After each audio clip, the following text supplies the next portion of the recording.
doutora. Então, Maria Auxiliadora Delgado Machado é o nome completo, tem mestrado e doutorado em astronomia e vem trabalhando com educação em ciências. Pertence ao programa de pós-graduação de educação da Unirio. Pertence ao núcleo de pesquisa em imagens e mídias em educação. E vem trabalhando atualmente com a relação entre alguns conceitos freirianos e a fenomenologia da imagem de Bachelard. Então, agora passar para a Dora para começar esse diálogo. Estamos todos ansiosos. Bom. Dora, precisa gravar. Já está gravando, não? Tá? Tá sim, tá. Tá gravando. Dessa vez eu não esqueci, não. Desculpa, eu que não reparei.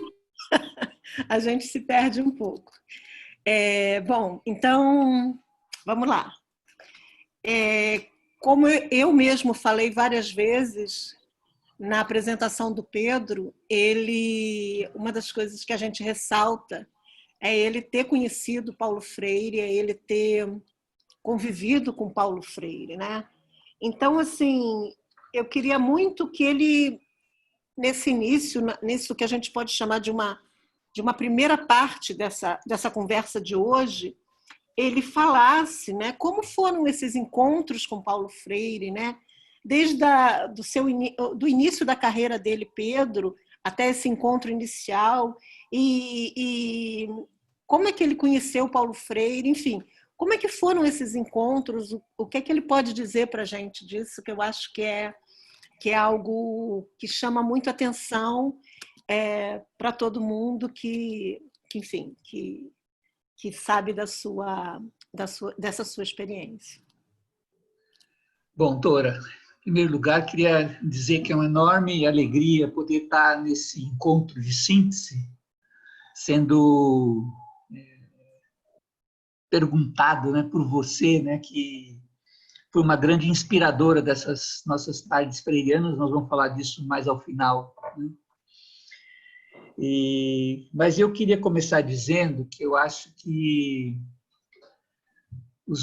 eu queria começar dizendo que os meus encontros com Paulo Freire, eles começam muito cedo.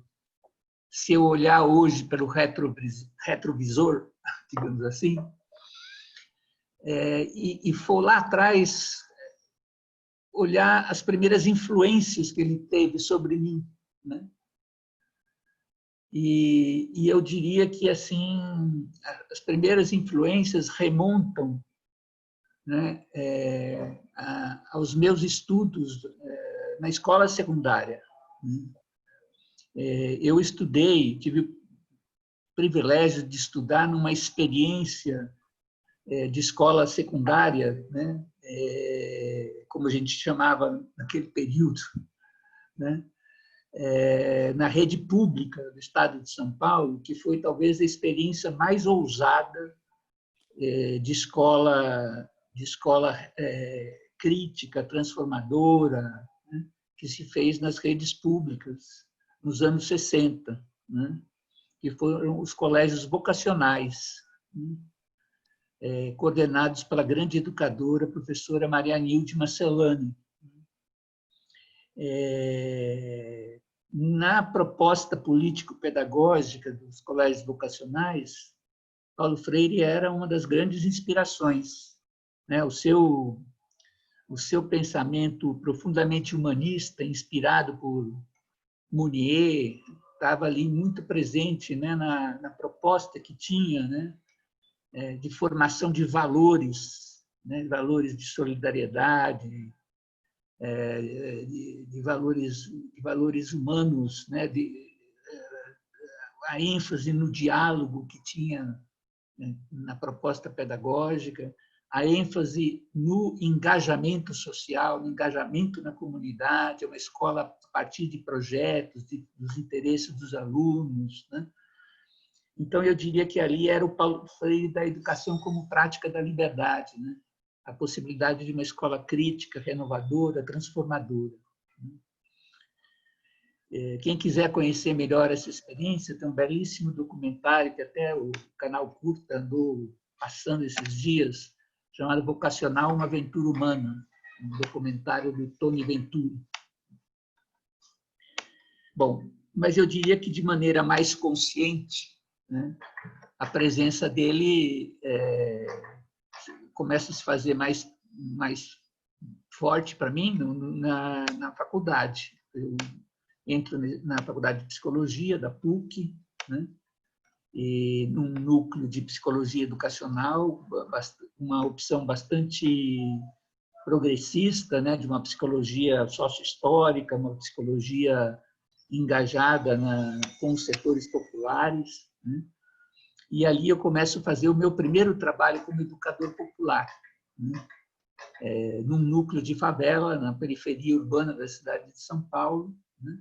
Utilizando o método Paulo Freire de alfabetização, né? Todas as noites, né? Com uma outra educadora, né? A gente desenvolvia esse trabalho.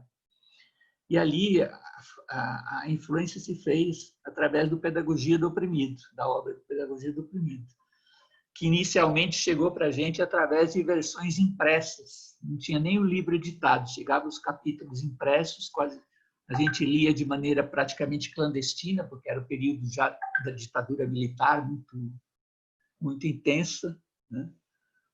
E já naquele período, a gente descobriu no Pedagogia do Oprimido que Paulo Freire tinha construído muito mais do que um método de alfabetização, tinha construído uma filosofia da educação, uma proposta muito mais ampla de educação. E ao descobrir isso, eu começo a me engajar, né, em muitos outros movimentos, numa perspectiva como educador, né? Nas pastorais sociais, em movimentos sociais da periferia de São Paulo, né? E concluindo os estudos de psicologia, né? Eu sou convidado, né, junto com outras pessoas, a fazer parte a criar, no âmbito do Instituto Sede Sapiense, né, que é um instituto que era ligado à PUC, depois se tornou autônomo, né, o Centro de Educação Popular do Instituto Sede Sapiense, conhecido como CEPIS, né. Fomos convidados pela Madre Cristina, que é uma figura histórica, né, é uma religiosa cônega de Santo Agostinho, grande defensora dos direitos humanos, e que lá no Instituto, né, quis constituir, né, um centro de educação popular, né. Ali a gente ampliou muito, né, a visão de educação popular e passamos a assessorar muitos movimentos sociais no campo, na cidade, em todas as partes do Brasil, né. E ali foi que eu tive meu primeiro encontro com Paulo Freire, encontro presencial, né, quando Paulo Freire volta do exílio, né. E Paulo Freire volta do exílio em 80, né. Quando ele desce no aeroporto, ele diz que ele, perguntado pela imprensa o que ele teria a dizer sobre o Brasil, ele dizia: eu vim para reaprender o Brasil. E, de fato, quando ele vai nos visitar lá no Instituto, né, ele foi muito coerente com aquilo que ele disse no aeroporto, né. Eu me lembro que ele se sentou na sala e pediu para que a gente contasse o trabalho que a gente desenvolvia. E foi um encontro que ele fez o que eu chamo de uma escuta verdadeira. Falou muito pouco, escutou muito, perguntou muito para a gente, né, o que a gente entendia por educação popular, aonde a gente trabalhava, como a gente trabalhava. E, no final, fez lá algumas considerações, né, mas foi muito mais realmente um encontro de escuta, né, e aquilo me marcou muito, né, deu um Paulo Freire realmente querendo reaprender, né, e querendo fazer uma leitura do contexto, né. Naquele momento, ele fazia parte de um centro de estudos chamado Vereda. Bom, esse foi o meu primeiro encontro e essa foi a primeira coisa que me marcou na convivência com o Paulo Freire. Um pouco mais à frente, né, a gente passa a se encontrar ainda quando eu estava no no Instituto Sede Sapiense, no âmbito da criação do CEAL, do Conselho de Educação Popular na América Latina, que se cria em 82, né, buscando reunir as várias experiências de educação popular na América Latina. Paulo Freire foi o seu primeiro presidente. Esse conselho se cria na Nicarágua, né, por ocasião da Revolução Popular Sandinista. Muitos educadores lá se reúnem, e mais à frente algumas reuniões se realizam em São Paulo, algumas até no próprio Instituto Sede Sapiense, né? E eu passo a me aproximar do CEAL, passo a me aproximar das experiências latino-americanas, né? E aí também se estabelece um processo de diálogo, né, sobre essas experiências latino-americanas. E isso vai, digamos assim, desaguar, né, num encontro que a gente vai estabelecer na criação do Instituto Cajamar, né, que acontece em meados dos anos 80. O Instituto Cajamar foi um instituto criado por dirigentes sindicais, dirigentes de movimentos sociais, que resolvem criar um espaço para a sua formação. Era um momento que o Brasil estava passando por um processo de redemocratização, era o momento da Constituinte, se sentia a necessidade de fazer propostas, né, para o Brasil, e os movimentos sociais, dirigentes, trabalhadores sentiam a necessidade de um espaço para a sua formação, né, e decidem criar esse instituto e convidar intelectuais orgânicos para fazerem parte do instituto, e decidem que Paulo Freire deveria ser o presidente do instituto, um presidente ativo, né, com a sua proposta político-pedagógica. Ali me coube, junto com outros 2 companheiros, a convidar o Paulo Freire na casa dele, né, para ser o presidente do Instituto. Aí foi minha segunda experiência, né, de presenciar um Paulo Freire muito alegre e sem nenhum titubeio em aceitar esse convite, dizendo que ele aceitava, sobretudo, pelo fato de ser um convite vindo, né, dos trabalhadores, é um instituto que estava sendo criado a partir dos próprios trabalhadores, e que isso era para ele uma coisa extremamente importante, poder ter essa experiência, né, de participar de um instituto criado pelos próprios trabalhadores, né. E ali no instituto ele foi muito ativo, muito presente, né. E ali foi muito interessante porque conviveram ali diferentes concepções e tradições da educação popular, do marxismo, né? Nem todas em concordância com as concepções da educação popular e com as concepções do próprio Paulo Freire. E ali nós tivemos debates bastante aprofundados, alguns até acalorados, sobre teoria do conhecimento, relação teoria e prática. E ali eu conheci um Paulo Freire muito realmente disposto ao diálogo, né? Um Paulo Freire que era capaz de escutar, um Paulo Freire que era com muita tolerância, né, no processo de debate, mas, ao mesmo tempo, com muita firmeza nas suas convicções, né? Então, escutava muito, né, mas, ao mesmo tempo, era muito firme na afirmação das suas convicções. E ali nós tivemos debates bastante importantes sobre a questão da praxis, a questão da relação entre teoria e prática, articulação, né, dessa relação entre ação, reflexão, ação, né? E foi muito interessante. O momento seguinte foi o momento da Secretaria de Educação, né, em que Paulo Freire me convida, né, para coordenar o MOVA, que foi o Movimento de Alfabetização de Jovens e Adultos, né? Então, assim, Pedro, só para a gente... Tem todo esse início aí desse contato, e a secretaria é um segundo contato já, né? É um segundo momento. É o terceiro já. Já é o terceiro momento. Tá certo, tá bom.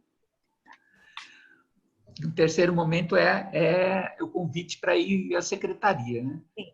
E ele tem uma primeira parte dessa história que é muito peculiar, inclusive, é o fato de que a indicação dele para secretário coincidiu de que eu estava na casa dele na noite, né, em que ele foi indicado para ser secretário. Jornais começaram a ligar para a casa dele porque a Luísa Erundina, prefeita, anunciou na Paraíba, em Uiraúna, que é a terra natal dela, o nome dele como secretário sem ter conversado com ele antes. Anunciou como o primeiro nome do secretariado. Aí jornais começaram a ligar para a casa dele e ele, sem saber como reagir, me pediu que fosse ao telefone, era noite já, né? E desse um jeito de dizer que ele já estava descansando para que ele tivesse um tempo do dia seguinte poder ver como reagir. E foi muito interessante porque havia uma discussão, né, nos círculos próximos a ele, se ele deveria ou não aceitar, né, essa condição de ser secretário, o peso que isso podia ter para a vida dele, né, assumir uma condição administrativa na secretaria, ou se isso permitiria mesmo que ele fizesse um trabalho de educação popular. E ele foi muito firme na afirmação de uma questão ética. Ele disse, olha, nós lutamos a vida inteira para chegar até aqui. Eu não posso me recusar, nesse momento, a assumir essa tarefa. E, no dia seguinte, mediante um telefonema da Luísa Erundina, quando ele estava dando aula na Unicamp, em que ela convida formalmente ele para ser secretário, ele aceita imediatamente essa condição de ser secretário.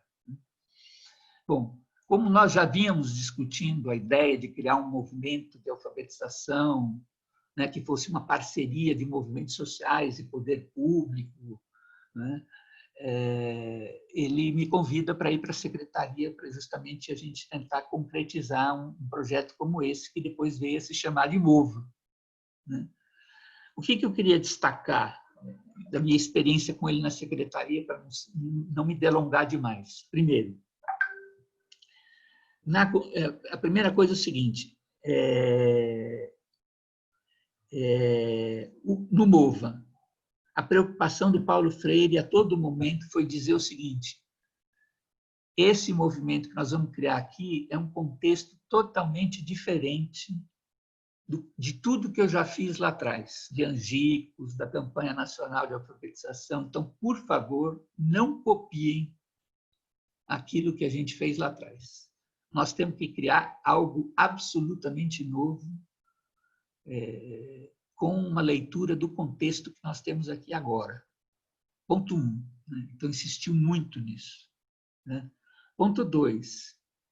Na criação da proposta política pedagógica do Novo, busquem dialogar o meu pensamento e a minha proposta pedagógica com outras teorias que apareceram, né, de lá para cá, com o construtivismo, com teorias novas da psicolinguística, que são complementares ao meu pensamento. Então, isso me chamou muito atenção, a não absolutização do seu próprio pensamento, né? E a ideia de que era preciso complementar o seu próprio pensamento. Então, leitura de contexto, não absolutização do pensamento, necessidade de criar algo absolutamente novo. E outra questão, na relação com os movimentos sociais, na construção do Mova, uma preocupação sempre presente, né, de que a relação da secretaria com os movimentos não poderia, em hipótese alguma,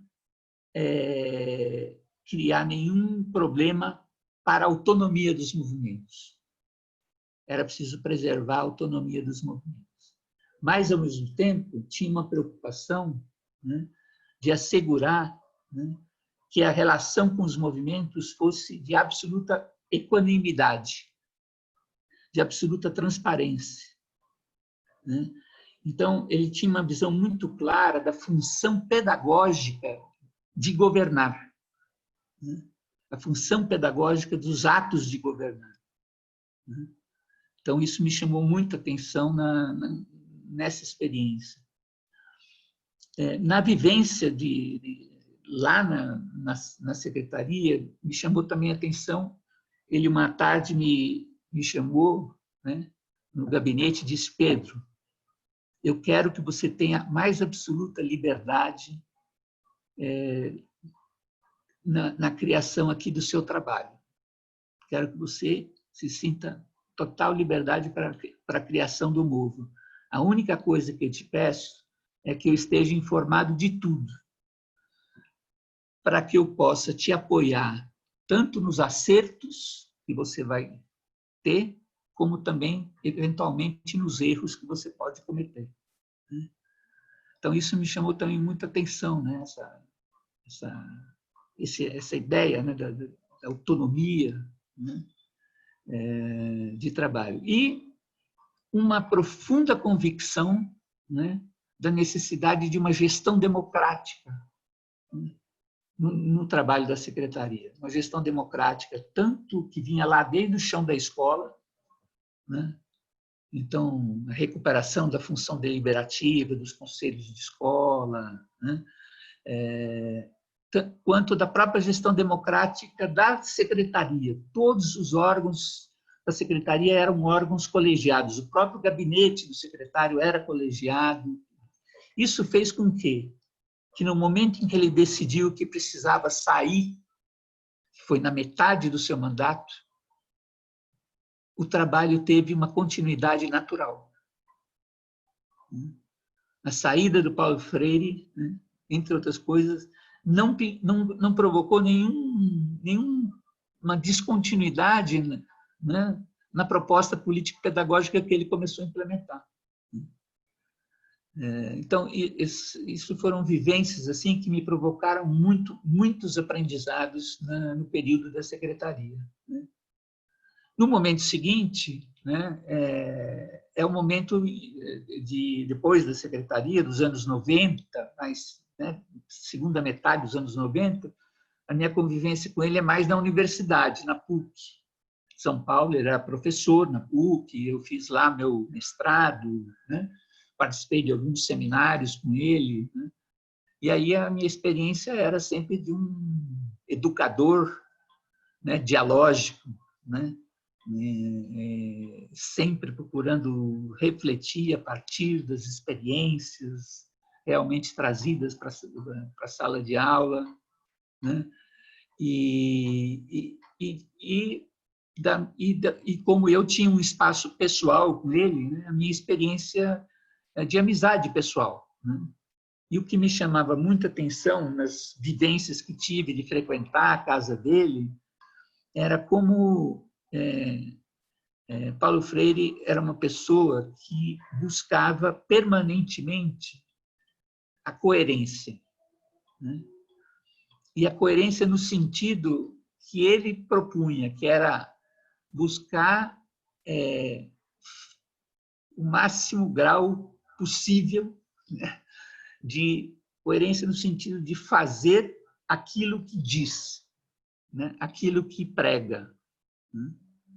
Então, eu me lembro muitas vezes de ele se referir à relação com os netos, a relação de coisas do cotidiano ali, em que ele fazia uma reflexão sobre como foi a relação dele com aquele cotidiano, né? Do ponto de vista da relação entre autoridade e liberdade, né? Em fatos que assim eram absolutamente do cotidiano. Então, uma pessoa sempre buscando um grau de coerência muito grande. Por fim, para terminar essa parte dos encontros, que eu acabei me delongando um pouco mais, eu diria que depois que ele partiu, né, fica hoje o legado dele, né, para mim, né? Mas é um legado muito presente, né? É um legado muito presente. Eu sinto Paulo muito presente, porque todos esses aprendizados que eu me referi são aprendizados que eu trago comigo até hoje, né? E eu creio que o pensamento dele ainda é muito forte para o momento que nós estamos enfrentando, né? A proposta de uma educação verdadeiramente emancipadora e de uma democracia radical, né, são, digamos assim, utopias, né, absolutamente atuais, né, e para as quais as categorias que o Paulo criou, né, também são bastante atuais. Mas, ao mesmo tempo, né, eu procuro conviver com o legado dele, com os próprios aprendizados que eu tive dele, de não absolutizar o seu pensamento, né? Então, eu procuro colocar o pensamento de Paulo Freire em diálogo com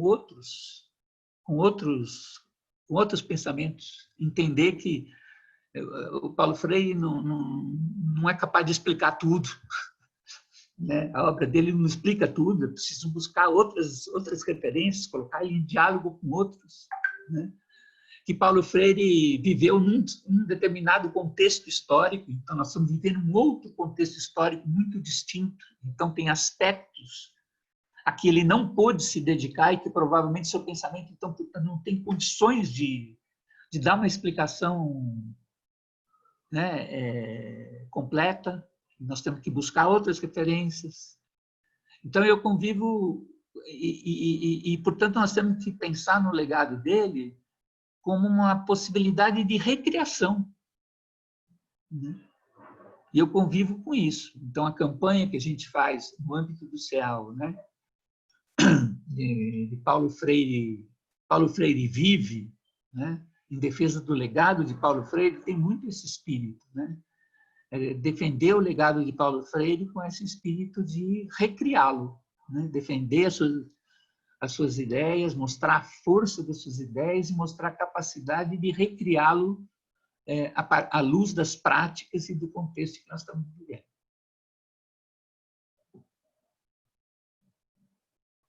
Deixa eu ativar aqui, ativando meu microfone. Talvez vocês ouçam um barulho estranho, que eu fiz alguma coisa esquisita na configuração dessa sala, mas enfim, não se assustem, por favor. Lindo isso, Pedro, lindo. Muito, muito bonita essa sua caminhada aí nesses encontros com Paulo Freire. Imagino que você, olhando para trás, assim, como isso tenha te ensinado, né? Tanta coisa, né? Eu morava em São Paulo na época da prefeitura da Erundina, assim. Eu lembro que foi um entusiasmo, né, quando ele foi convidado para a secretaria, assim. E, enfim, não acompanhei tão exatamente as questões da Secretaria de Educação, mas eu lembro muito que era assim considerado uma vitória para a gente, assim, uma coisa muito boa, muito.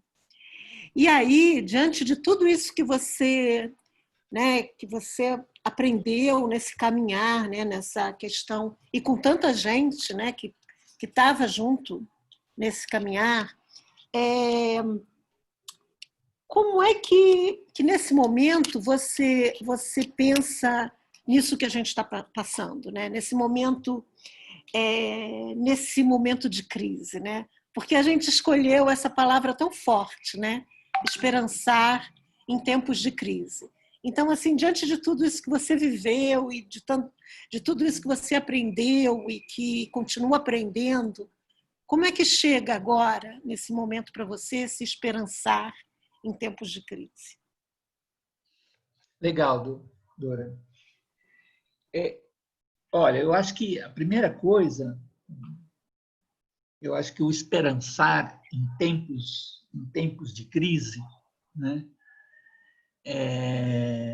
já é uma postura que eu chamaria ética e epistemológica. diante da palavra crise, né? Porque num momento a gente pode viver um momento de crise como uma tragédia, né? Ou como um momento de oportunidade, né? E o esperançar, né, ele me remete exatamente à ideia de crise como um momento de oportunidade, né?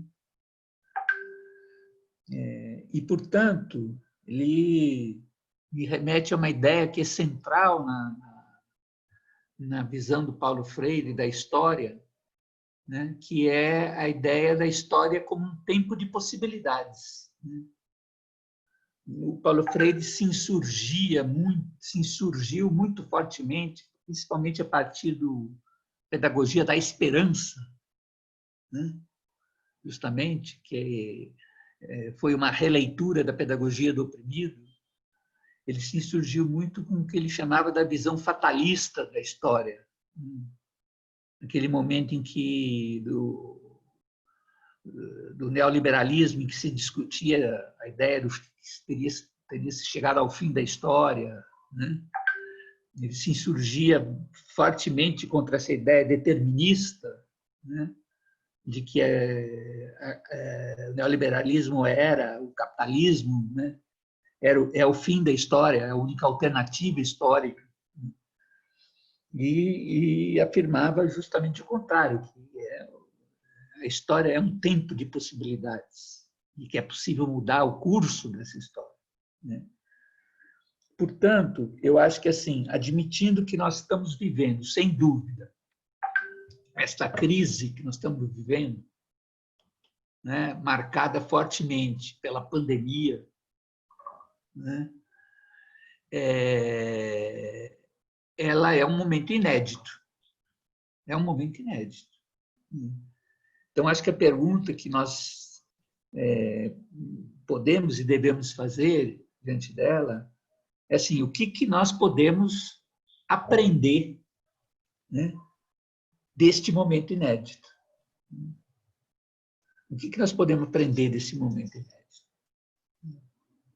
E, ao fazer isso, né, nós estamos nos colocando já numa postura, né, justamente de enxergar um momento de oportunidade nesse processo de crise. Eu acho que a gente está vivendo, né, nesse momento, né, uma grande confrontação ética, né, que tem uma expressão que é política e uma expressão no campo da educação. O que eu quero dizer? Eu acho que a gente tem dois grandes paradigmas que estão em disputa.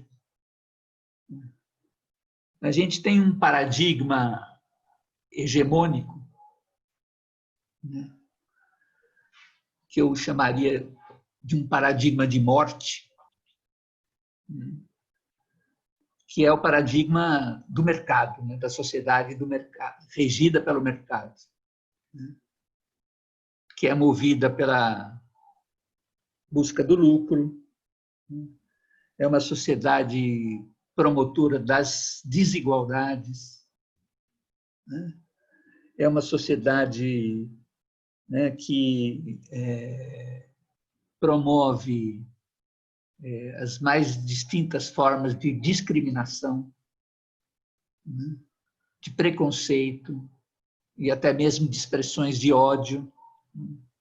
É uma sociedade que, assentada, né, nas mais diferentes formas e regimes de autoritarismo, né, e é uma sociedade que estabelece uma relação com o meio ambiente, né, de absoluta degradação desse meio ambiente através das mais diferentes formas de extrativismo.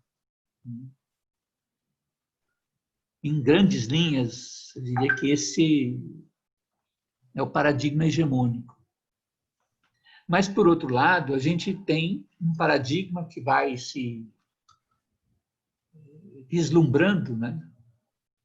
Alternativo a este, que eu chamaria de um paradigma de vida, um paradigma da vida, que é um paradigma assentado na solidariedade, né? É um paradigma que busca a equidade e a justiça social, é um paradigma assentado na democracia, é um paradigma assentado no respeito ao outro e no respeito às diferenças, né? É um paradigma assentado, né, naquilo que a gente discutiu lá com o Cândido Gribowski, né? Na democracia ecossocial, né? E é um paradigma assentado na ideia do cuidado com a vida, né? E, portanto, assentado nos valores da generosidade, da amorosidade, né? E da solidariedade. Bom, então, esses dois paradigmas, né, eles se expressam, né, em projetos de políticos e de sociedade que estão em disputa, né, no contexto histórico que nós estamos vivendo, né? Bom,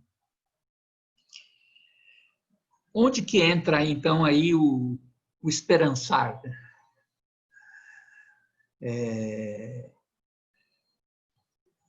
O Paulo Freire, né, no Pedagogia da Esperança, né, ele deixa muito claro que, diante de um contexto histórico, né, você vive determinadas situações limite,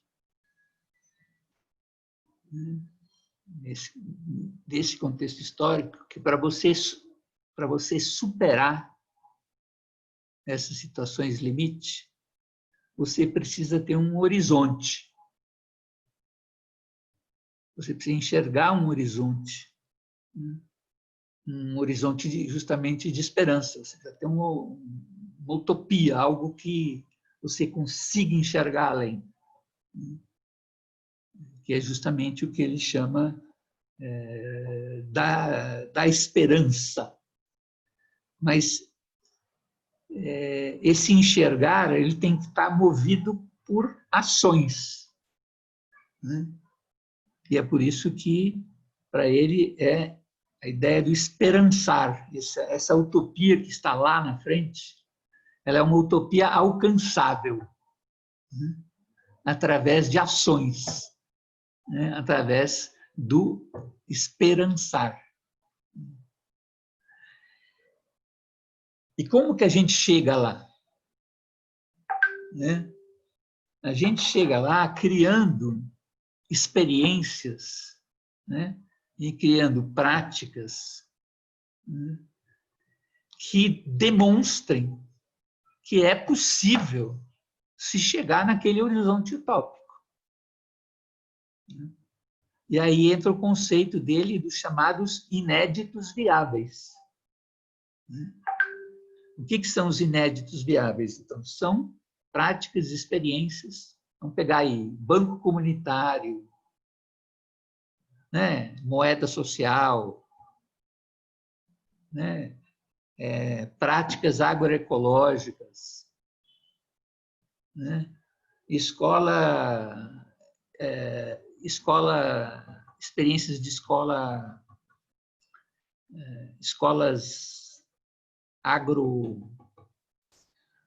como chama? Escolas com alternância, né? São inéditos viáveis, né? Que mostram que é possível, né, você chegar a um horizonte maior de transformação, né?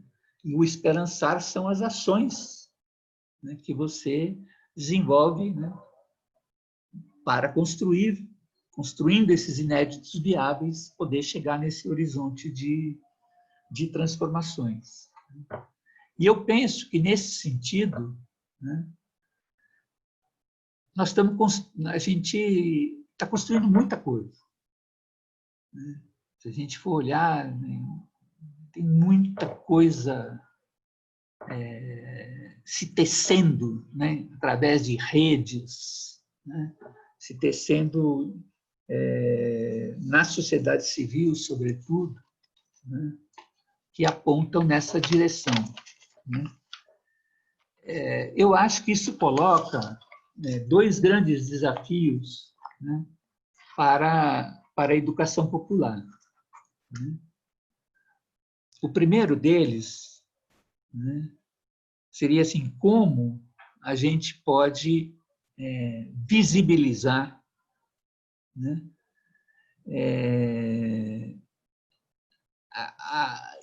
como a gente pode visibilizar esses dois grandes projetos de sociedade que estão em disputa a partir dos temas geradores que essa crise está colocando nesse momento inédito para as pessoas. E utilizando, né, a maneira como Paulo Freire problematizava a realidade. Então, dando um exemplo, a questão do isolamento, a discussão do isolamento social, tomando-a como um tema gerador.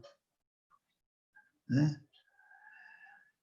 A discussão da manutenção do isolamento social ou do seu absoluto relaxamento.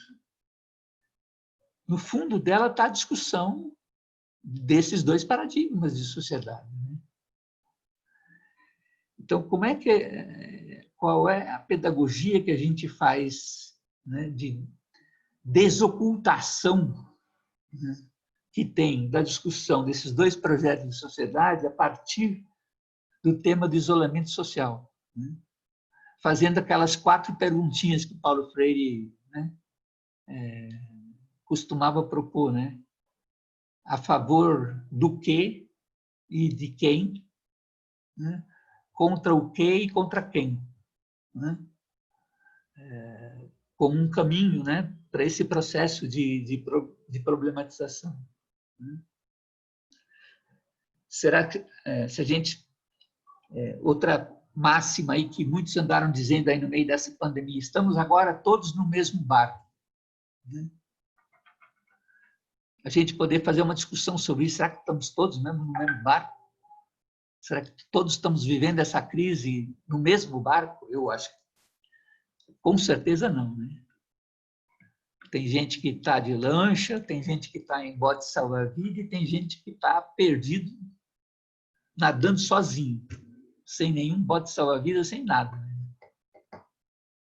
Se a gente pegar a discussão... Tem gente que está de iate também. Hã? A gente está em iate. Tem gente que está de iate. Se a gente pegar a discussão, se isso é, né, a narrativa de que nós estamos vivendo exclusivamente uma crise sanitária.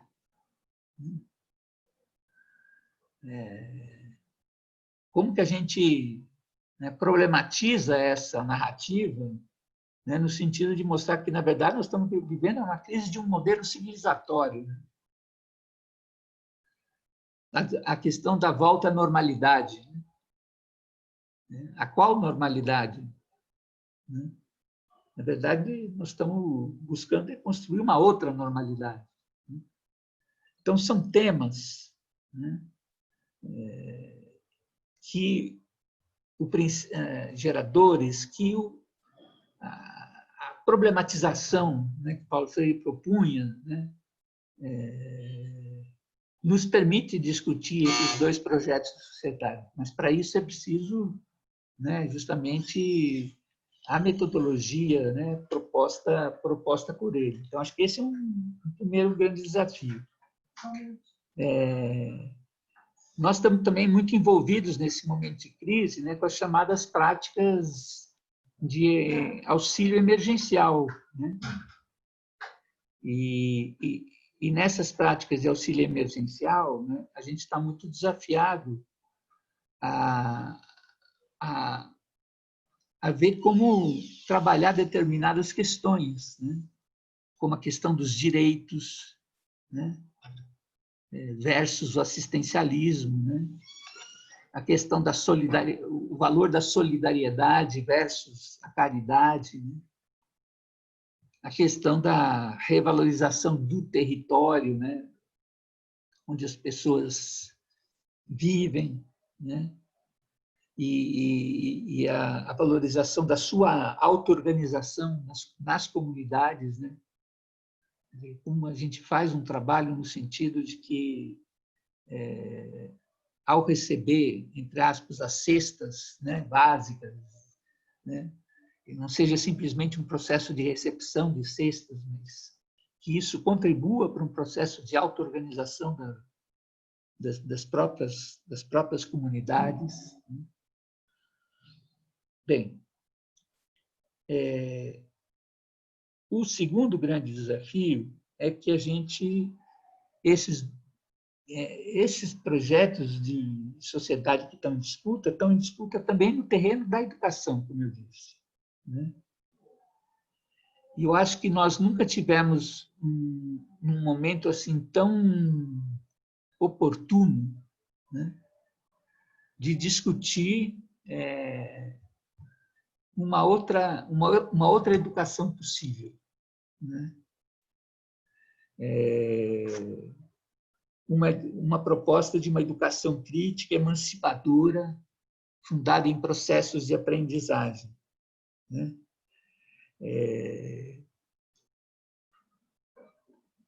Por que isso? Porque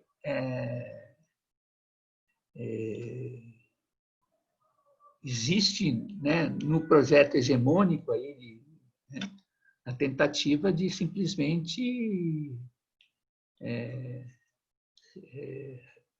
implementar uma educação de interesse do mercado, né? Uma educação que vai aprofundar as desigualdades, né? Onde a maneira de introduzir as novas tecnologias vai aprofundar as desigualdades sociais, as desigualdades educacionais,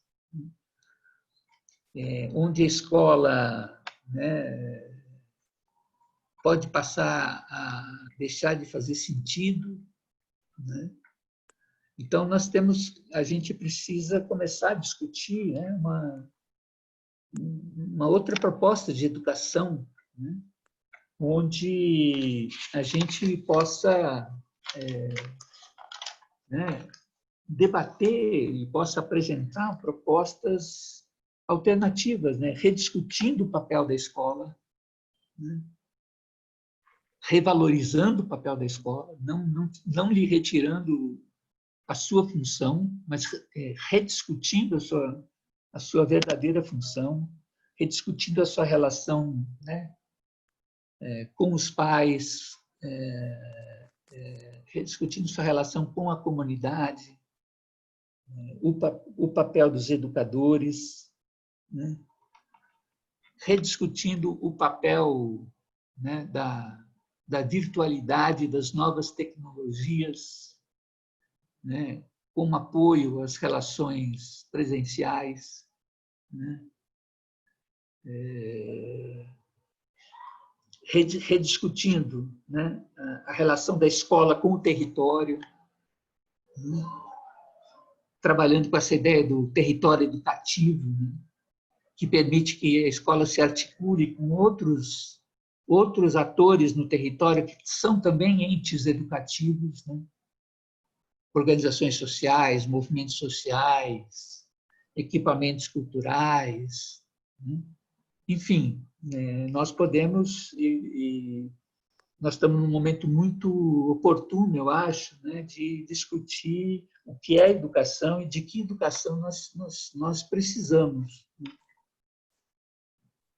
E, portanto, eu acho que eu penso que o esperançar, né, é justamente esse conjunto de ações que a gente vai desenvolvendo nessa perspectiva, né, de construindo, né, práticas, experiências, né, de inéditos viáveis, mostrar claramente a possibilidade de construir um horizonte alternativo a esse modo hegemônico que está aí.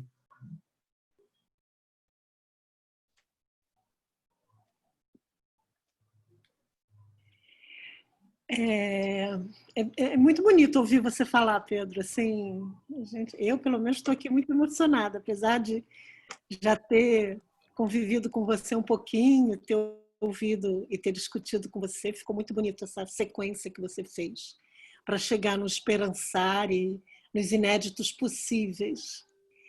E as tardes freirianas? De onde é que veio? Como é que... Vamos Olha, falar um Dora, pouco dessa inspiração. Já estamos chegando eu vou, 3h10. eu vou quase que devolver a bola para você nisso aí, mas eu vou começar, né?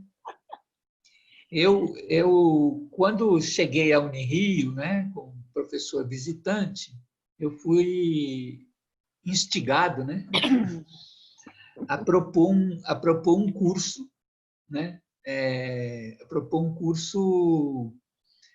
que deveria ter sido oferecido, ou melhor dizendo, foi oferecido, né, para o primeiro semestre desse ano, sobre a atualidade do pensamento de Paulo Freire, né? Era um curso para ser desenvolvido dentro da sala de aula, né? A ideia é que ele fosse aberto não só para os alunos da pós-graduação, mas que pudesse ser aberto para outros níveis da graduação, né? Em que a gente discutisse justamente um pouco a atualidade do pensamento de Paulo Freire e um pouco aquela pergunta da nossa primeira tarde freiriana, por que Paulo Freire incomoda tanto? Sim. Né? Mas eu me lembro muito bem que quando eu apresentei a primeira proposta, né, para você, que àquela altura era a coordenadora do programa, você disse, mas Pedro, nós precisamos pensar em alguma coisa também que aconteça fora da sala de aula, que aconteça nos jardins aqui da Unirio, né? A gente precisa fazer uns encontros freirianos nos jardins da Unirio, abertos a toda a comunidade. Eu falei, oba, essa eu gostei. Esse desafio eu gostei. E a partir daí nós começamos a pensar, né? Como poderiam ser esses encontros, e começamos a pensar nas temáticas, né? E a ideia era um pouco isso, né? Mostrar como esse pensamento de Paulo Freire, né, ele se articulava com diversas temáticas da prática social e do conhecimento, né? E convidar pessoas que, enfim, representassem essas áreas de prática social e do conhecimento que pudessem mostrar essa articulação do pensamento. Mas como você que deu a ideia, eu queria devolver a bola para você sobre isso. A ideia foi mútua, né, Pedro? A gente conversou muito sobre isso, né? A ideia foi mútua. E a questão dos jardins, né, de tomar os jardins numa atividade extra do curso que você já estava planejando, realmente ele vem muito em função de alguma experiência que eu já estava tendo nesse sentido, né? As aulas de física que eu ministro, principalmente para biologia, para o pessoal de ciências da natureza, que tem alguns aqui, elas tiveram, em parte, a proposta de sair da sala de aula para olhar o fenômeno, né? Esse fenômeno que tem a ver com aquilo que eu estudo no bacharel, que é a fenomenologia mesmo, da natureza, o fenômeno, o que é que ele nos explica, e nessa questão com Paulo Freire da visão de mundo, né? porque a sala de aula, às vezes, ela pode restringir essa nossa visão de mundo e a gente esquecer, principalmente na formação de professores, e aí eu estou falando da minha experiência com professores de ciências da natureza, mas eu acho que isso é geral, esquecer por que a gente está lá, né? E aí uma vez eu ouvi de um amigo, de um estudante, que é um amigo, de certa forma, ele, depois de uma experiência que a gente tentou entender sobre o lado escuro da Lua, e ele fez uma poesia lá nos Jardins, e alguns fizeram um teatro, um filminho, algumas coisas assim. Ele disse assim para mim: professora, eu tive um momento aqui hoje de relembrar por que eu entrei na universidade. E isso, assim, para mim, é muito forte, é muito freiriano. E foi algo que ficou muito claro para mim nesse livro, que eu tive a oportunidade, assim, caiu no meu colo, literalmente, quando eu ainda, há mais de 10 anos atrás, que é Pedagogia dos Sonhos Possíveis. Eu adoro esse livro, onde o Paulo Freire conversa com um físico, que é o Márcio Doune Campos. E o físico, como eu, de formação, né, nesses estereótipos que a gente vive na vida, de que físico é isso, é aquilo outro, que ninguém sabe de física, ninguém gosta, ninguém entende. E é uma das conversas mais lindas que eu já tive a oportunidade de ler, onde o Paulo ele se coloca mesmo disposto a entender essa visão da física sobre os fenômenos e como ele se apropria disso para aquilo que ele costuma dizer que o entendimento do mundo vem antes, a leitura de mundo tem que vir antes da leitura da palavra. Então, assim, foi uma série de questões, né? Eu já estava fora da sala de aula, no sentido assim de fazer muita coisa fora da sala de aula, e quando você chegou, falei, pronto, vamos invadir mesmo esses jardins, vamos sair por aí falando de ciências, de educação, de Paulo Freire, de um novo olhar, um novo paradigma, de um olhar crítico, né? Uma ciência crítica. E eu acho que a Tardes Freirianas foi isso, assim. E por toda uma experiência, né, que tem surgido num grupo que eu pertenço, que é o núcleo que está nos nossos anúncios ali, que é o núcleo de pesquisa em imagens e mídias, né, essa coisa que a gente está usando hoje tanto, mas como fazer isso de uma forma humana, humanizada, humanizadora, generosa. Então, o NUME, com todos os seus componentes, tem permitido essa discussão. A gente trabalhou muito o livro Comunicação e Extensão, do Paulo Freire, justamente porque a gente queria ter essa visão mesmo dessa mediação, né, possível entre dois saberes, né, o da academia e o saber de cada um de nós, da visão de mundo de cada um de nós, e que culminou nisso que a gente está tentando fazer agora, enquanto grupo, né, com a Andréia, com o Anderson, com alguns que estão aqui, que é essa visão de que a ciência é mais uma forma de manifestação, as ciências da natureza, como a arte é uma forma de manifestação, e tudo isso pode nos ensinar a ver o mundo de uma forma melhor, né? Mais completa. E aí, Ciência e Artes, que é a linha que a gente trabalha no TCART, que é o Grupo de Pesquisa Técnica Ciências e Artes, é isso, vem direto dessa inspiração do Paulo Freire, que nesse texto fica muito clara. Antes de ler a palavra, de uma leitura da palavra, a gente tem que fazer uma leitura de mundo. E nessa leitura de mundo são vários caminhos, das ciências, da arte, do fenômeno, da nossa expressão e principalmente da nossa vontade de fazer acontecer os viáveis, os viáveis possíveis, né? Então, eu acho que é muito isso, assim, que aconteceu nessa... E a sua chegada foi isso. Foi esse momento, né?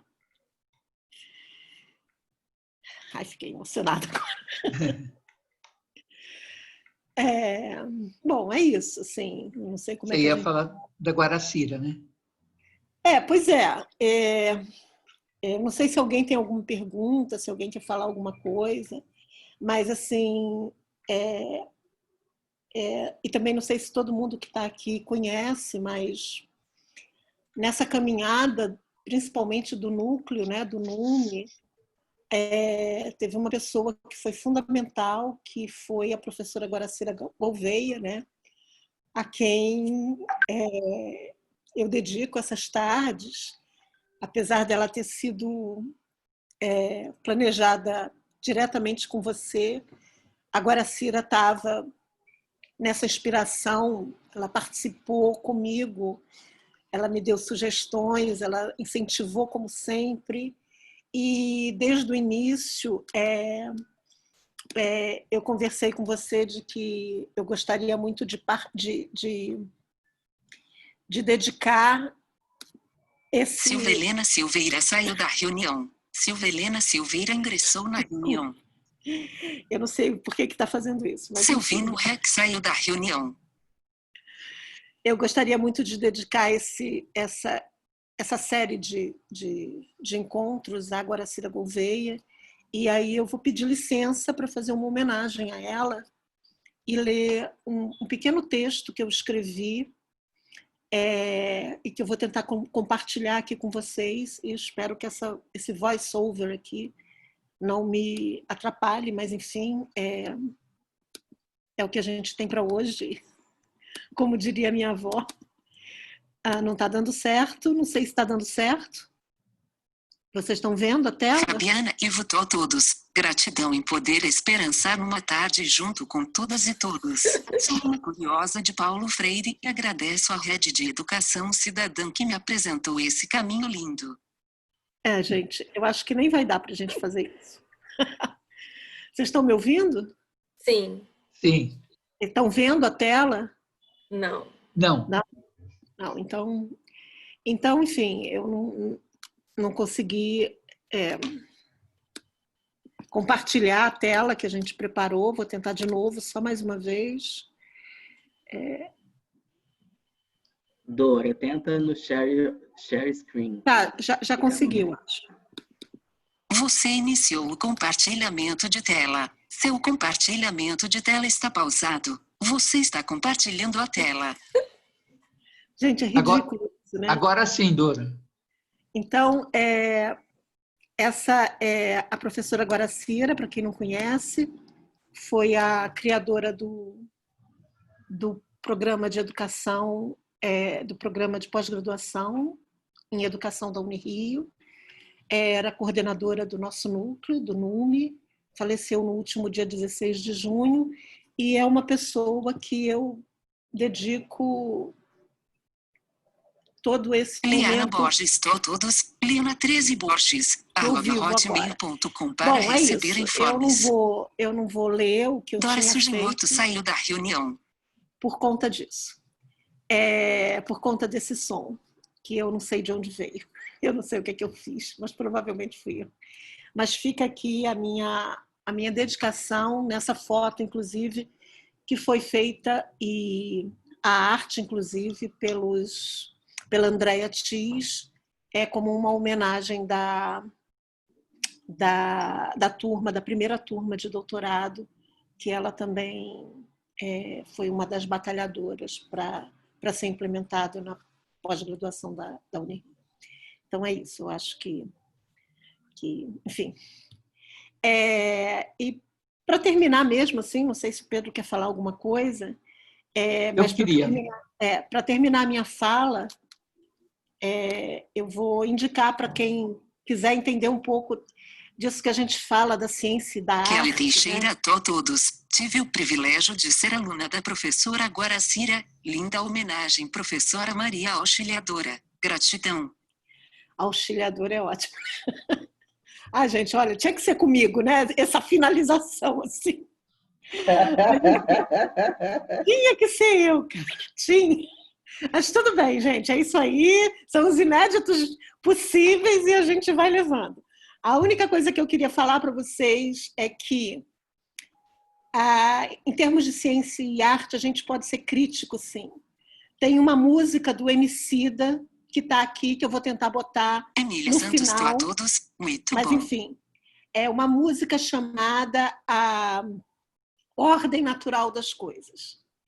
Se vocês puderem, ouçam, que vocês vão entender o que é que a gente fala sobre arte, ciência, ciência e arte. Ana Lucia Medina, ciência, todos, ordem natural das coisas. Ordem natural das coisas, ciência... Ana Elisa Siqueira entrou na sala de espera. Pressione CMD+, para abrir o pop-up e vá para o painel de participantes Ordem para natural das admitir o coisas participante. do Emicida. Desculpem por esse final, assim. É sinal que a gente precisa continuar, aprender melhor para continuar no futuro.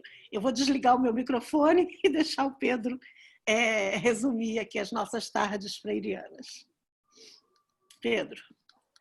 Não, eu, na verdade, eu não vou resumir, não, porque eu acho que não é o caso. O caso nosso agora é abrir a palavra para as pessoas intervirem, mas eu preciso hoje... Eu preciso hoje... Você está compartilhando a tela. Seu compartilhamento de tela está pausado. Deixa eu terminar aqui, Seu compartilhamento de tela está pausado. Você está compartilhando a tela. Eu sei. Tinha que acontecer isso comigo, né? Não consigo nem voltar. Seu compartilhamento de tela está pausado. Seu compartilhamento de tela está pausado. Você está compartilhando a tela. Seu compartilhamento de tela está pausado. Você está compartilhando a tela. Você interrompeu o compartilhamento de tela. Foi, Dora. André, tudo bem? Tudo bem. Não, então, antes só de abrir a palavra, eu só queria também não deixar de fazer uma homenagem hoje, que eu sinto necessidade de fazer, que hoje, 22 de julho, é o centenário de nascimento de Florestan Fernandes. E eu tive o privilégio também de ter algum nível de convivência com Florestan Fernandes, justamente no Instituto Sede Sapiense. O Instituto Sede Sapiense era um grande abrigo dos perseguidos políticos, graças à Madre Cristina, grande defensora dos direitos humanos. E o Florestan Fernandes, antes mesmo de ser contratado pela PUC, começou a dar alguns cursos em pleno regime militar no Sede Sapiense. E eu era a pessoa, felizmente, era a pessoa designada pela diretoria do Instituto para acompanhar as aulas que ele dava no Instituto. E não só acompanhar as aulas, como acompanhá-lo no final do curso até a sua residência. E nós tínhamos o privilégio de ir de ônibus para a casa dele. Íamos de ônibus não só por razões econômicas, mas também para despistar da repressão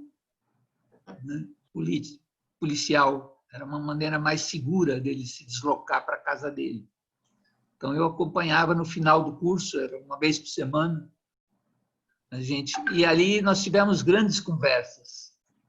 Então, eu conheci tanto um Florestan dando aula, com aquele capacidade de análise da realidade brasileira, com o qual eu aprendi muito, quanto conheci o ser humano Florestan Fernandes nas nossas viagens de ônibus até a casa dele. E uma figura muito simples, muito humana, e um intelectual extremamente inquieto com relação a sua organicidade, né, ao movimento dos trabalhadores, né? Eu lembro que ele saía das aulas ali se perguntando, bom, olha, eu sei que a aula contribuiu para aquelas pessoas que estavam ali, mas será que eu estou conseguindo contribuir de alguma maneira para o movimento dos trabalhadores? Era a pergunta que ele se fazia, né? E depois convivi com o Florestan Fernandes no Instituto Cajamar. Ele foi um dos fundadores, né, convidados também para o Instituto Cajamar, né? Então, eu acho que o Florestan, além de toda a contribuição de análise de realidade, ele foi uma figura de um intelectual também de um nível de coerência, né? Como deputado constituinte, né? Levou a luta pela educação pública, gratuita, democrática, né? Com extrema grandeza, né? E é muito bacana que a gente está celebrando, né, o centenário do seu nascimento.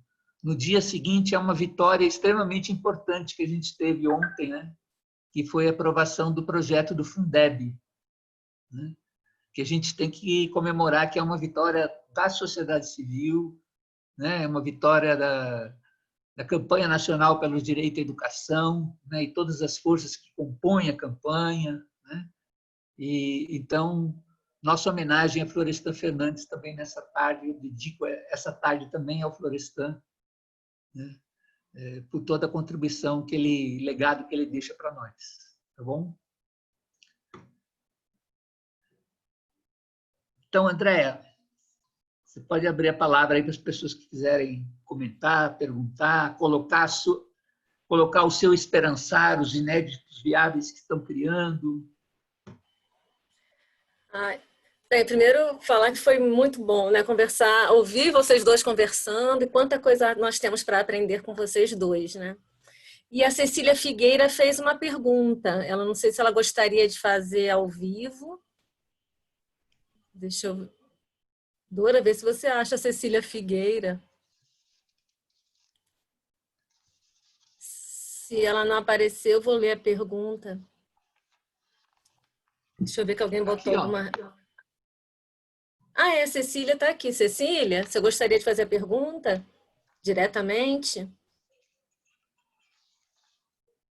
Eu vou lendo aqui, enquanto isso, se ela não estiver na sala direta, ela vai abrindo. Então, questão para o Pedro.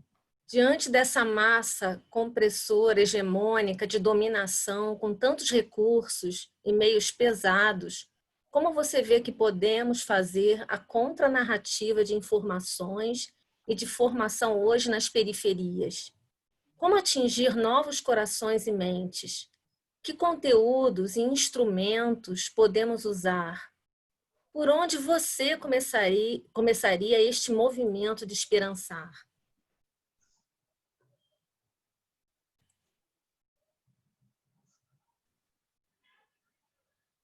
Legal, vamos abrir para outros aí, depois a gente comenta um bloco de questões, né? Eu posso completar essa questão? Por exemplo, eu acho que os recursos da dominação hegemônica são muito grandes. Essa vitória que o Pedro falou a respeito da Fundeb foi uma vitória importante, mas a gente já está vendo várias análises que isso foi fruto também de uma jogada do governo para se utilizar politicamente disso no momento de eleições, porque os pequenos municípios vão agora receber, né, um auxílio para a creche, por exemplo, e isso é muito importante, né, e já estão querendo usar. O governo federal está mandando para as unidades escolares, para as creches, uma cesta básica poupuda, né, para todas as pessoas que estão no cadastro de Bolsa Família. Eu pude acompanhar em algumas ações da periferia, aqui em São Paulo, que as cestas básicas que foram doadas pela prefeitura, mas distribuídas pelos movimentos populares de moradia e pelas comunidades nas favelas, foram com logotipo, com a marca da prefeitura de São Paulo, né? E os movimentos que estão lá distribuindo, fazendo todo esse trabalho, que é quem tem acesso e tal, não estão conseguindo, né? Quer dizer, e apesar disso, a popularidade do Bolsonaro sobe, o Bruno Covas está em primeiro lugar, e tudo isso. Então, como você vê o desafio, que desafios a gente coloca hoje, como você vê a maneira de enfrentar isso tudo com novos instrumentos e com toda essa dinâmica e com iniciativas de esperançar?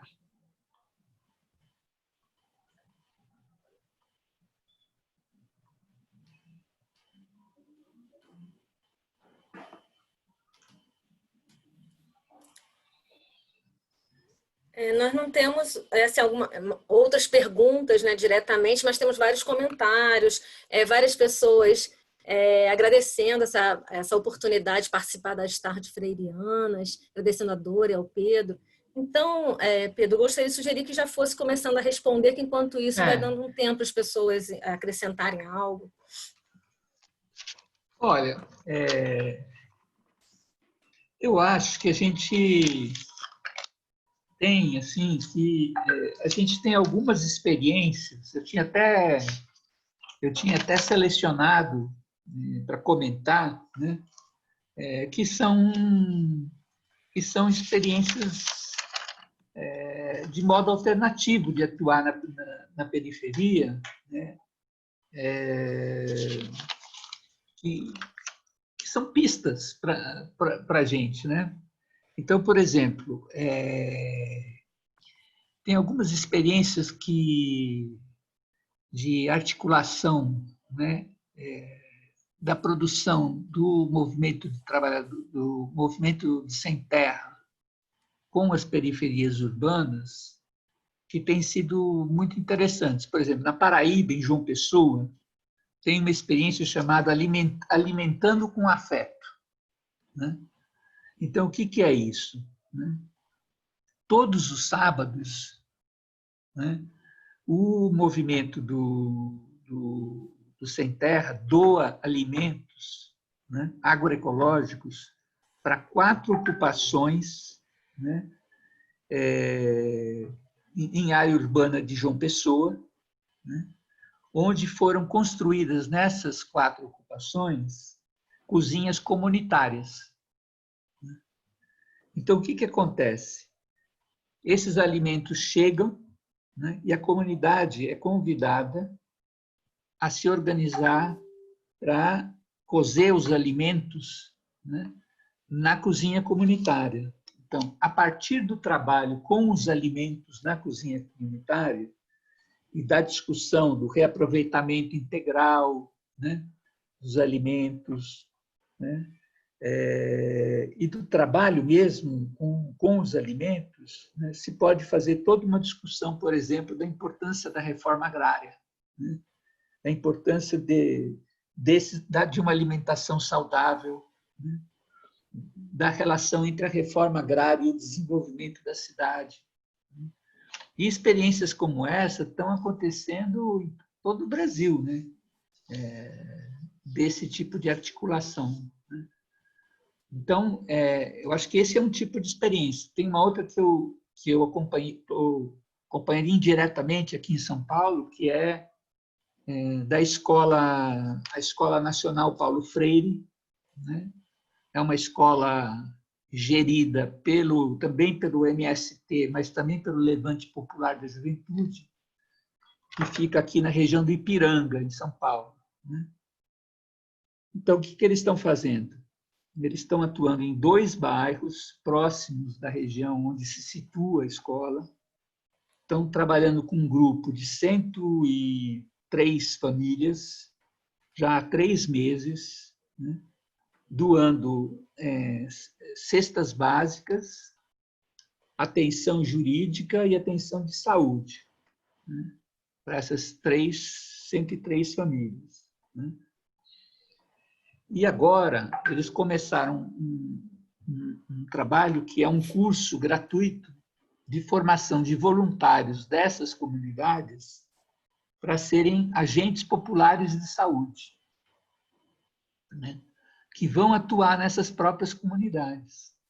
Então, esses agentes populares de saúde vão fazer um curso que é teórico-prático, né? Para aprender o que é, né? Ter noções de sim, o que é o coronavírus, né? Quais são os cuidados, né? Que são necessários com pessoas que contraem, né? O coronavírus, né? Quais são os direitos da comunidade em tempos de pandemia. Né? Então, vão formar agentes populares de saúde. Então, vejam, é uma maneira de fazer educação popular, fazer educação política acompanhando a ação, de assistência, né? à comunidade. Né? Então, são algumas. Então, o que eu quero dizer com esse? O que eu quero dizer com esses exemplos? Que eu acho que a única forma da gente enfrentar essa máquina, né, que vocês é realmente a partir dos territórios. Né? A nossa disputa, né, claro que a gente vai continuar, tem que disputar também nas redes, nas mídias, tudo isso nós temos que fazer, é fundamental fazer. Né? Mas a disputa assim, fundamental para a gente, capaz de mudar, na minha opinião, a consciência das pessoas mesmo, entendido por consciência, quer dizer, mudar a prática das pessoas, a compreensão e a ação das pessoas, é, sobretudo, agindo nos territórios onde as pessoas vivem, onde é o seu cotidiano, né? E criando práticas, e criando né, inéditos viáveis, né? A partir das questões do cotidiano que essas pessoas vivem. Né? E aí vão ser através das mais diferentes formas. Né? Tem muitas experiências sendo criadas, aí, como eu disse, de bancos comunitários, de variadas formas, por exemplo, de economia solidária. Né? E eu acho que esse é o caminho, vai ser a partir do local, do município, né, que a gente vai poder ir travando essas lutas. Independentemente da disputa que a gente tem que fazer, de disputa de narrativas, que aí a gente tem que fazer nos órgãos de comunicação, na mídia alternativa, na mídia hegemônica, tudo isso a gente tem que fazer, mas aquele trabalho que muda mesmo, né, a consciência das pessoas é o chamado trabalho de base. Né? Então, na minha opinião, assim, o que a gente tem que fazer, né, é voltar a fazer o trabalho de base, né, que é uma coisa que a gente deixou de fazer por um período ou fez numa intensidade menor do que poderia e deveria ter sido feito, o que fez com que outras forças com narrativas conservadoras ocupassem esse espaço. Nós temos que agora voltar a disputar esse espaço com uma mensagem do esperançar, né? É assim que eu vejo. Nós temos aqui uma questão da Fabiana Ivo. Ela está aqui na tela, né? Ela faz um comentário e depois faz uma pergunta. Então, pedir para a Fabiana abrir o microfone e conversar com a gente. Boa tarde a todas e todos. Eu sou Fabiana. Pedro já me conhece bem aqui do Capão Redondo, do CEDEP. Eu estou em várias atividades. Onde você está, Fabiana? Eu estou pertinho de você aí na tela. Ah, é tá que bom. cada um Achei. fica num lugar. Tudo bom? Tudo ótimo. E é muito bom ouvir vocês na tarde de hoje, assim, porque nesse momento do Covid a gente se distancia tanto desse esperançar, né? Então, é desse lugar que eu queria agradecer a vocês. E uma pergunta que sempre fica, Pedro, a gente fala muito de trabalho de base para a periferia, né? E acho que é uma coisa que a gente vem já há algum tempo rediscutindo, que é um trabalho de base para a periferia, mas também para as classes médias, né? Como é que a gente olha para isso? Porque da onde eu falo, a gente não deixou de fazer trabalho de base, né? Eu sou aqui da Zona Sul e a gente não deixou, né? E me conflita muito as ideias quando eu fico ouvindo que tem que voltar a fazer trabalho de base nas periferias. A gente nunca deixou de fazer. Agora, é como que a gente amplia, nesse momento, principalmente, e a minha pergunta vai nesse sentido, né, André? Como é que a gente amplia via hoje moldes que a gente utiliza a internet, que a gente acaba tendo mais possibilidades de encontro, né? A gente amplia esse lugar. Como é que a gente pode pensar rodas de conversa, disputa sobre educação popular, porque também ela é necessária, né?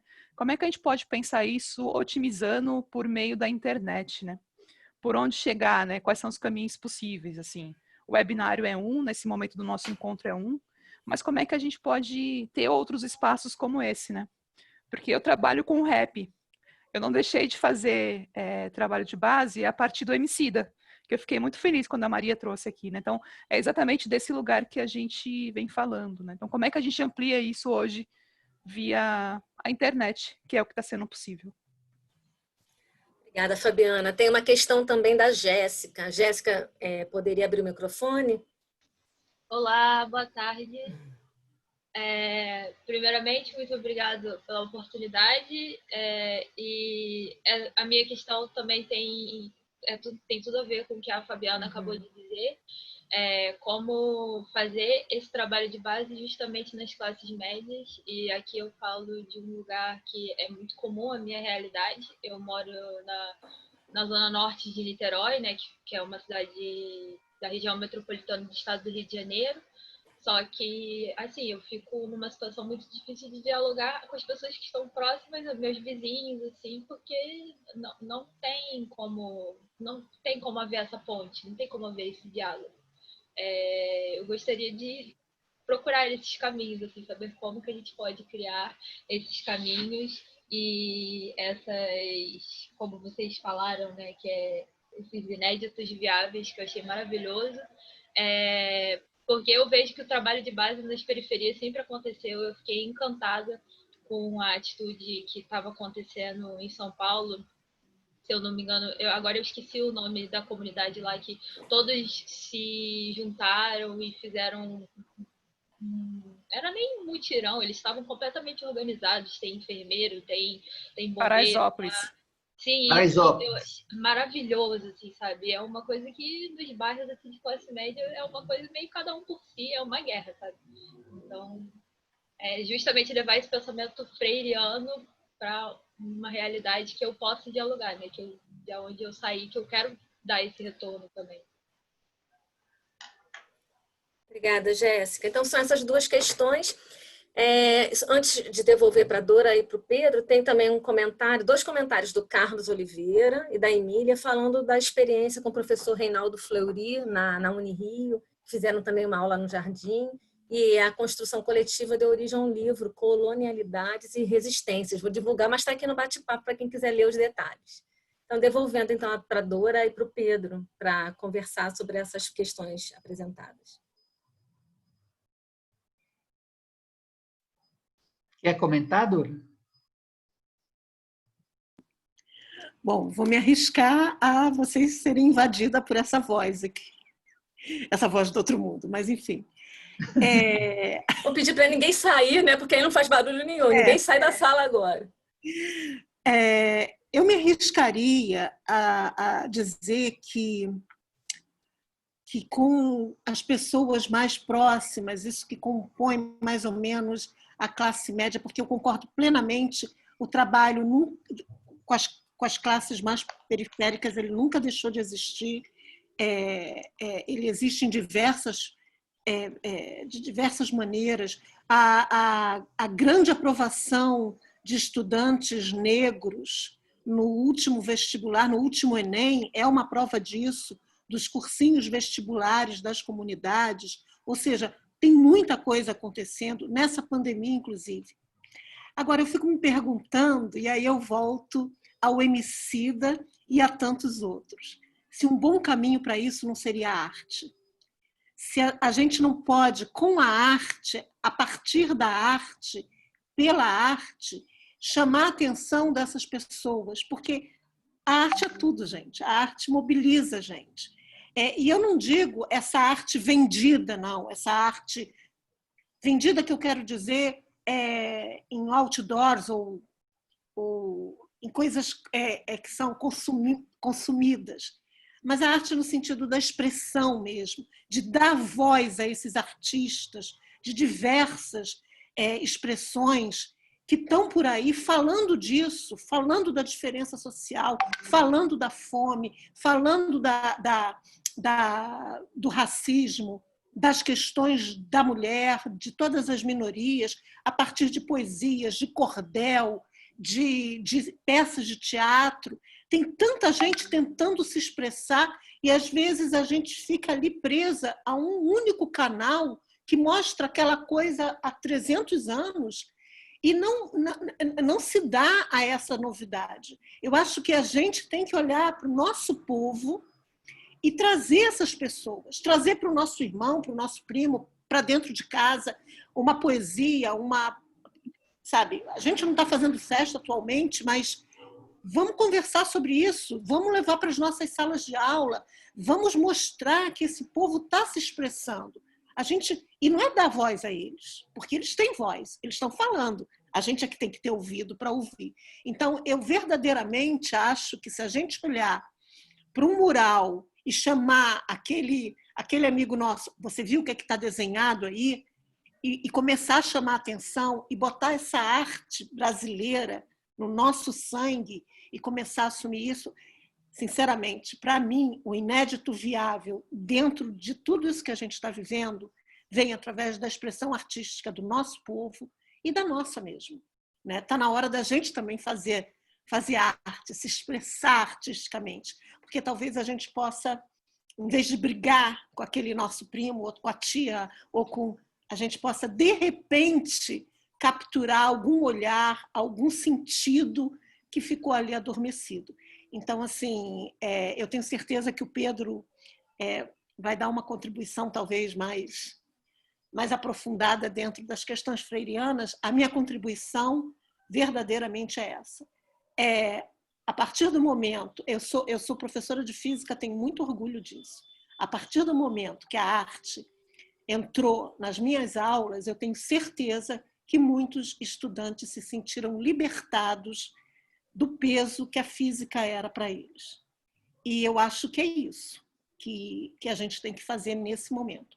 Desculpa eu falar da física, porque é o meu cantinho, mas é isso em todo lugar, eu acho.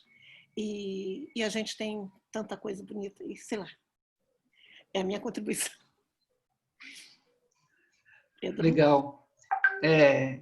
Não, eu também tenho muita concordância com esse caminho que a Dora falou. Eu tenho observado, né, assim, muitas expressões importantes de resistência hoje nas periferias que estão se dando através das expressões de arte e de cultura, né? Sobretudo na população jovem, né?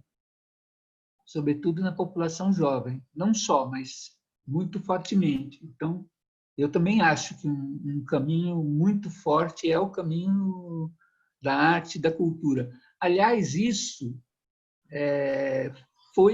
nos remete ao caminho inicial da educação popular, lá nos anos 60, né?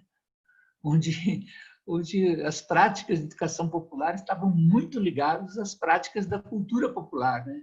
As práticas de cultura popular, aos movimentos de cultura popular, né? De alguma maneira nos remete àquele início da educação popular, né? Então, eu acredito que sim. eu acho que outro caminho é a organização também das estratégias de sobrevivência e de organização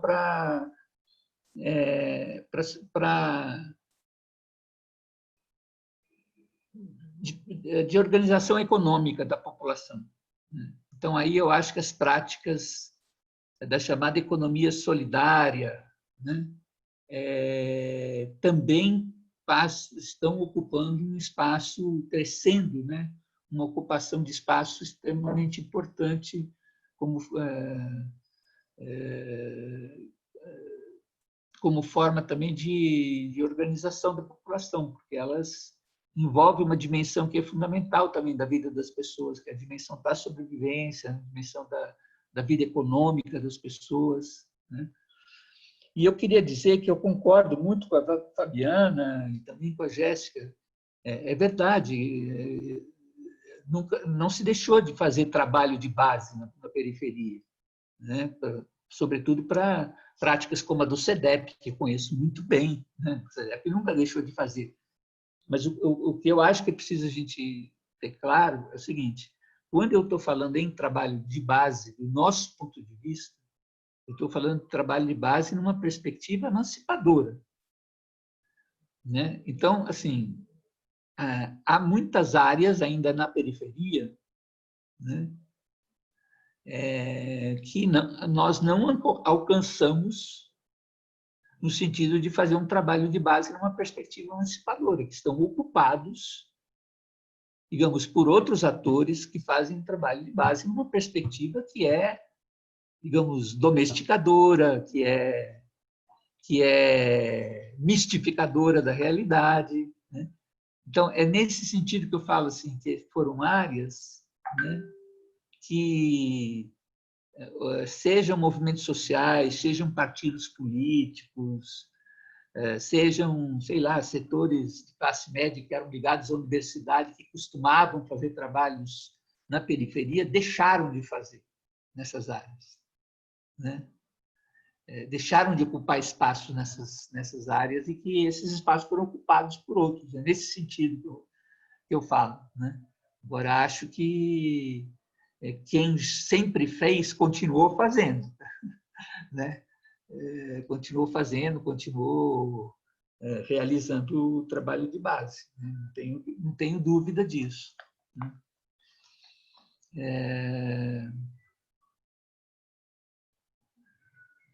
E acho, né, pegando o que acho que foi a Jéssica ou quem por último falou, quer dizer, a própria Fabiana também, né, como ocupar espaços no plano da rede, né, que pudessem organizar webinários, espaços como esse, né? Eu acho que está surgindo muita coisa, viu, Fabiana? Assim,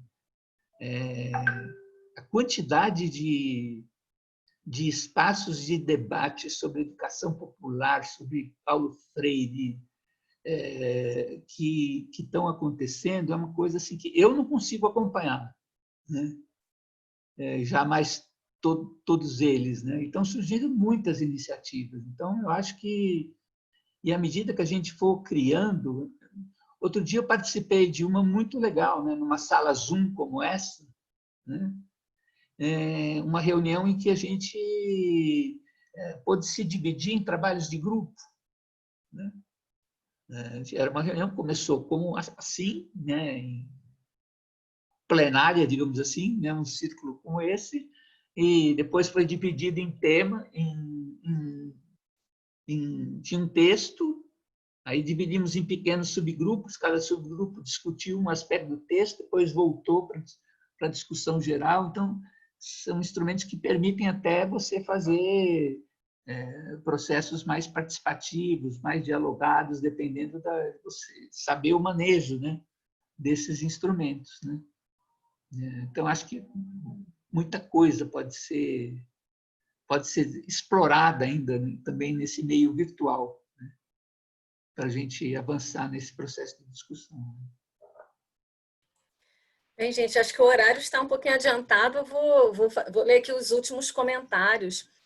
Tem várias pessoas, né, pedindo mais informações e pedindo para serem avisadas quando tiver outra atividade. Tem uma pergunta da Emília muito interessante. Vocês vão estender as tardes freirianas por mais tempo? É uma questão que foi trazida. Então, tem vários e-mails para a gente, né, depois de Dora enviar as informações, né, do grupo de pesquisa. E também tem um recado aqui da Júlia, que é amiga e irmã do Pedro. Não sei se ela está aí, podendo entrar rapidamente. Dora, até que horas vai? Pedro, até que horas vai? Até as 4? Isso. Tá. Júlia está por aí? Ah. É amiga e irmã mesmo, pode entrar. Há muitos e muitos anos, hein, Pedro? É isso aí. E muitas caminhadas nas periferias de São Paulo. E de outros lugares também. E de outros lugares também, com certeza. Muito orgulho, estou assim, felicíssima de ver isso. Muito obrigada pela sua apresentação. Legal. Gostei muito. Me fez voltar ao passado assim muito, muito forte. Nós com Florestan Fernandes, ai meu Deus, estudantes, assim, a gente achava o máximo, né? Ai, ai. Bem, gente, então tem vários recados aqui no bate-papo, então pedi o pessoal ler, porque estão falando de saraus, outras informações, então é importante a gente, se tiver um tempinho, dar uma lida nas informações. Então, passar para as considerações finais da Dora e do Pedro, dizendo que essas tardes foram maravilhosas. Eu estou aqui tão emocionada, tem que ficar segurando para não chorar. Então, passar aqui para a Dora e para o Pedro. Rapidinho, senão a voz toma conta. Eu coloquei aí um anúncio de uma tarde com o Oscar Hara cantando. Acho que vai ser muito bacana. Numa das últimas vezes que eu ouvi ele falando, ele falou justamente de como a música foi importante para a formação de uma geração de pensadores, enfim, de professores pensadores nos movimentos populares, na educação popular, e tem um evento que vai acontecer, né? Foi até o Pedro ontem. Que passou. Ah, já foi? Foi ontem à noite. Foi lindo. Gente, desculpa. Quando uma coisa dá errada, outras deve não estar gravado, deve estar gravado, né? Deve estar gravado. Então vamos lá, está gravado, é isso aí. Mas foi lindo. O que importa foi isso. Ele falou claramente nesse dia que como a música ajudou a essa geração a pensar, a refletir e a tomar posicionamentos vários. Então, é isso. E, bom... Qual o evento, Maria? Hã? Dora, qual o evento que você não falou, que foi ontem? Foi o do Oscar Hara. Memórias cantadas de la música popular latino-americana. Mas agradeci. Maiores mas deve estar na rede, eu posso... eu vou tentar ver. Tá? Mas é fácil de achar, eu acho. Bom, gente, é isso. Eu acho que a gente está pensando numa forma de continuar esse evento. Por isso que a gente não disse que era o último, nem a finalização, nem nada. É uma síntese e vamos ver como é que a gente, né, quais são os desdobramentos possíveis nesses inéditos, né, viáveis nesse momento. Agradeço muitíssimo a todos os expositores, a todo mundo que estava aqui assistindo a gente, a quem veio todas as vezes, a quem veio de vez em quando, a quem não pôde entrar direito, mas veio. Agradecer demais a Andréia e ao Anderson, que estão ali o tempo todo me ajudando, tentando me livrar da voz hoje. Mas não deu, mas tudo bem. E esse meu companheiro, né, que permitiu que isso ocorresse, se materializasse. Pedro, foi ótimo, maravilhoso. E que venham outros. Tá? Passo a palavra para você finalizar.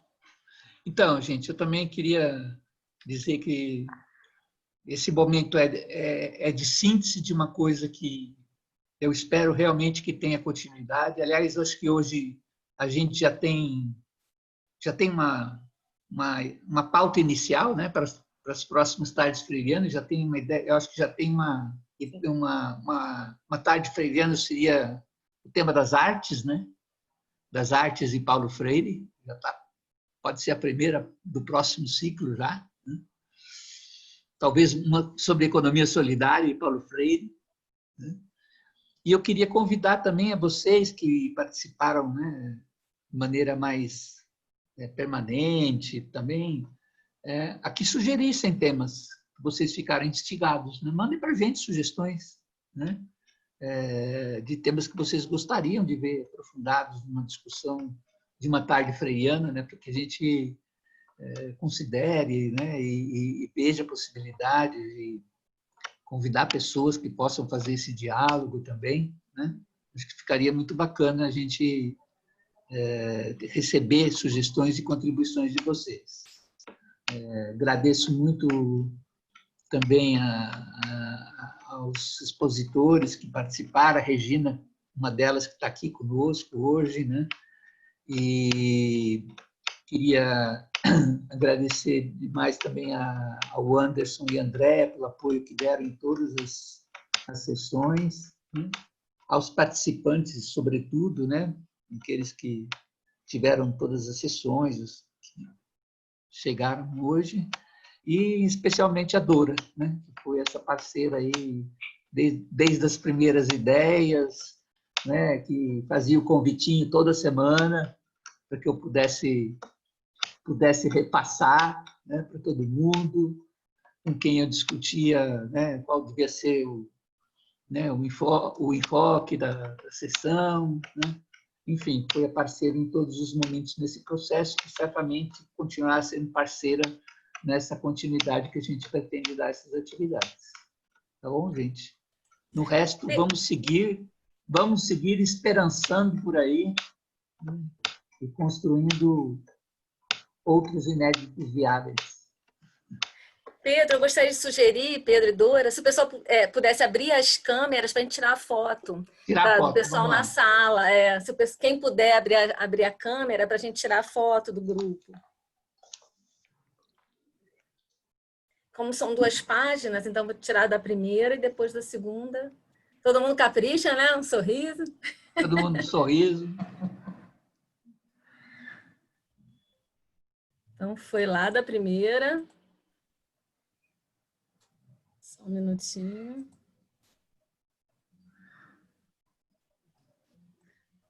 Agora, da segunda. Vou lá, tirar. Pronto. Pronto, já. Valeu, gente. Gratidão.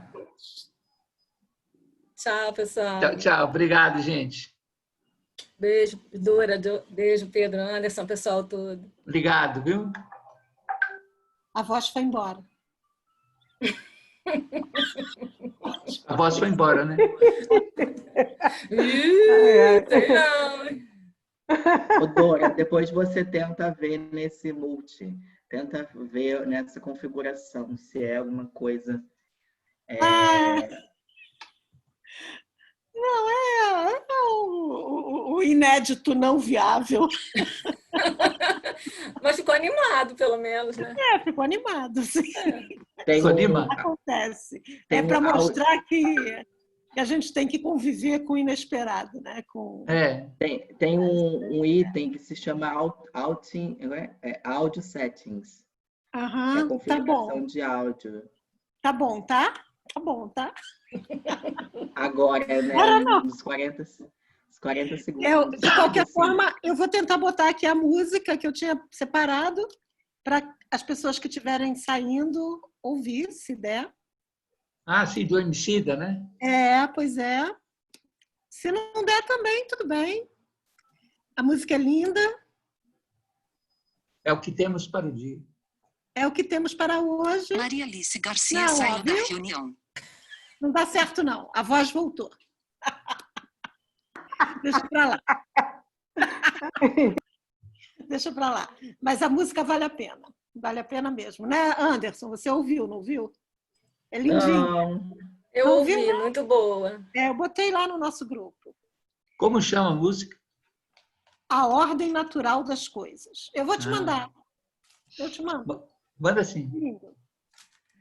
Beijo, pessoal. Aprendi Beijo. muito com vocês nessas tardes, viu? Obrigada. Valeu. Gente.